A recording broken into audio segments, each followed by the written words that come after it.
நம்மில் பலர் ஒரு நல்ல பழக்கத்தை தொடங்குகிறோம். நமக்கான ஒரு இலக்கையும் நிர்ணயம் செய்கிறோம். ஆனால் சில நாட்களிலே அதை பாதியிலே விட்டுவிடுகிறோம்.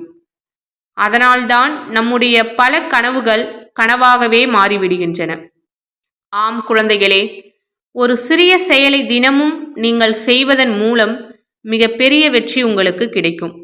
எடுத்துக்காட்டாக, அது உடற்பயிற்சி என்றாலும், புத்தகத்தை படிப்பது என்றாலும், ஓவியம் வரைவது என்றாலும், ஏன் நம்மை மேம்படுத்திக் கொள்வதற்கான சிறிய முயற்சி என்றாலும், அதில் வெற்றி பெற தொடர்ச்சிதான் மாயவித்தை. இன்று இந்த கதையில் தொடர்ச்சியால் எப்படி சாதிக்கலாம், தொடர்ச்சியால் ஒருவரது வாழ்க்கை எப்படி மாறுகிறது என்பதை விரிவாக பார்க்கலாம். ஏனெனில் ஒரு சிறிய புரிதல் உங்கள் வாழ்க்கையை மாற்றிவிடும். வாங்க கதைக்குள்ள போகலாம்.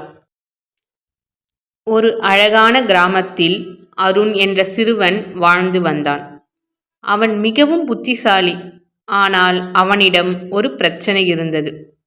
அவன் எந்த ஒரு வேலையையும் ஆர்வமாக தொடங்குவான். ஆனால் சில நாட்களில் அதை விட்டுவிடுவான்.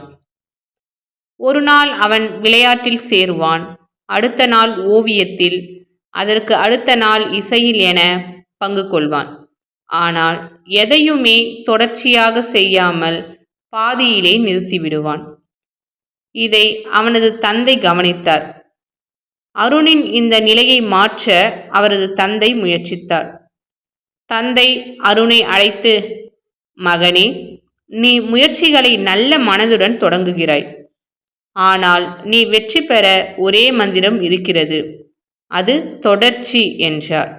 அருண் தந்தையை பார்த்து, தொடர்ச்சியா? அப்படின்னா என்னப்பா என்று கேட்டான். அதற்கு தந்தை அருணை தன் வீட்டிற்கு பக்கத்தில் இருக்கும் ஒரு பழைய இடத்திற்கு கூட்டிச் சென்றார். அங்கு ஒரு சிலந்தி வலையை பின்னிக் கொண்டிருந்தது. வலையை பின்னும்போது அது பல முறை கீழே விழுந்து மீண்டும் மேலே சென்று வலையை பின்னியது. இதை பார்த்த அருண் அவன் அப்பாவிடம், இந்த சிலந்தி இப்படி கீழே மேலே விழுந்து விழுந்து வலையை பின்னுதே, அதால் வலையை பின்னி முடிக்க முடியுமா என்று கேட்டான்.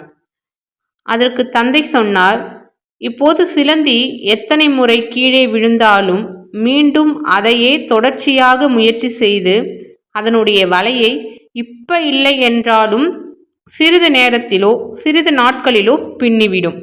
அதுதான் தொடர்ச்சியின் சக்தி என்றார். அந்த வார்த்தைகள் அருணின் மனதில் ஆழமாக பதிந்தது.